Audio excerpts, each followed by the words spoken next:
जयति जयति सूर्यः सप्तलोकैकदीपः किरणमृदिततापः सर्वदुःखश्च हर्ता अरुणकिरणगम्यश्चादिरादित्यमूर्तिः परमदिव्यः भास्करं तं नमामि। आरोग्यं भास्कराति चेत् ततो युद्धपरिश्रान्तं समरे चिन्तया स्थितं रावणं चाग्रतो दृष्ट्वा युद्धाय समुपस्थितं दैवतैश्च समागम्य दृष्टुमभ्यागतोरणम् उपागम्याब्रवीत् रामम् अगस्त्यो भगवान् ऋषिः राम राम महाबाहो शृणुगुह्यं सनातनं येन सर्वानरीन् वत्स समरे विजयिष्यसि आदित्यहृदयं पुण्यं सर्वशत्रुविनाशनं जयावहं जपेन्नित्यम् अक्षय्यं परमं शिवं सर्वमङ्गलमाङ्गल्यं सर्वपापप्रणाशनं चिन्ताशोकप्रशमनम् आयुर्वर्धनमुत्तमं रश्मिमन्तं समुद्यन्तं देवासुरनमस्कृतं पूजयस्व विवस्वन्तं भास्करं भुवनेश्वरं सर्वदेवात्मको ह्येष तेजस्वी रश्मिभावनः एष देवासुरगणान् लोकान् पाति गभस्तिभिः एष ब्रह्मा च विष्णुश्च शिवस्कन्दप्रजापतिः महेन्द्रो धनदः कालो यमः सोमो ह्यपाम्पतिः पितरो वसवः साध्या अश्विनौ मरुतो मनुः वायुर्वन्यः प्रजाप्राण ऋतुकर्ता प्रभाकरः आदित्यसविता सूर्यः खगः पूषा गभस्तिमान् सुवर्णसदृशो भानुर्हिरण्यरेता दिवाकरः हरिदश्वः सहस्रार्चिः सप्तसप्तिर्मरीचिमान् तिमिरोन्मतनः शम्भुस्त्वष्टा मार्ताण्डकोंशुमान्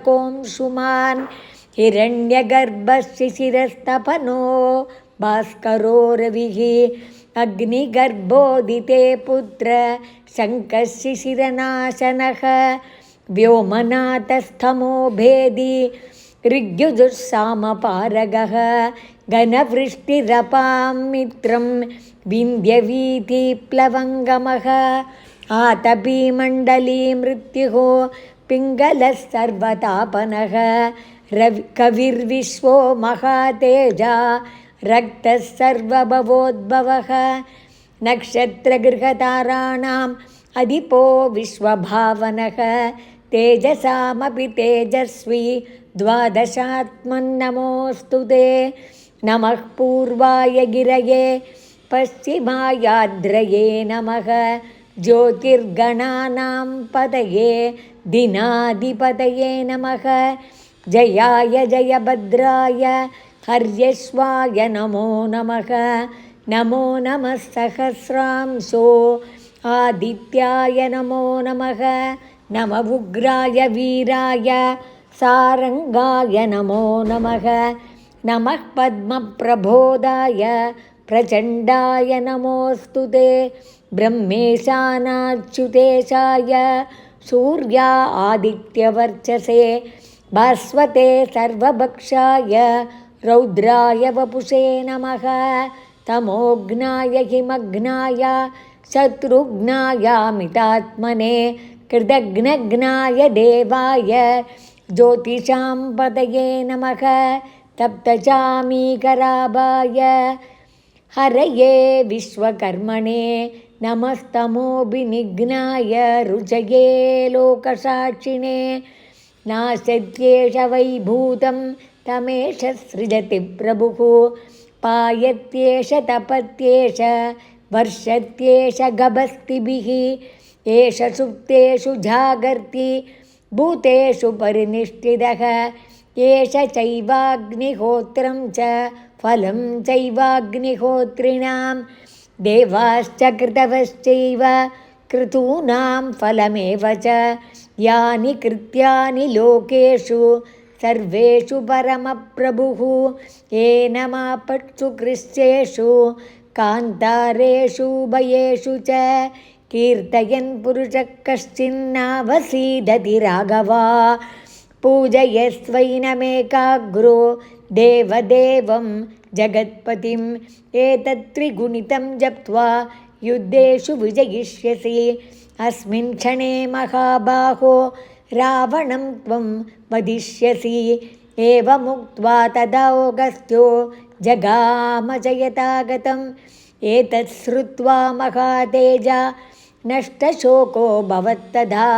धारयामास सुप्रीतो राघवः प्रयतात्मवान् आदित्यं प्रेक्ष्य दत्त्वा तु परं हर्षमवाप्तवान्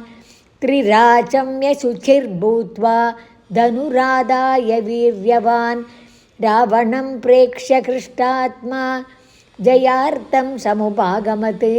सर्वयत्नेन महता वृतस्तस्य वधो भवत् अतरविरविदनीक्ष्य रामं मुदितमना परमं प्रकृष्यमाणः निशिचरपतिसंशयं विदित्वा सुरगणमध्य गतो भजस्त्वरेति श्रीवाल्मीकीये रामायणे युद्धकाण्डे अगस्त्यप्रोक्तम् आदित्यहृदयस्तोत्रं सम्पूर्णम्।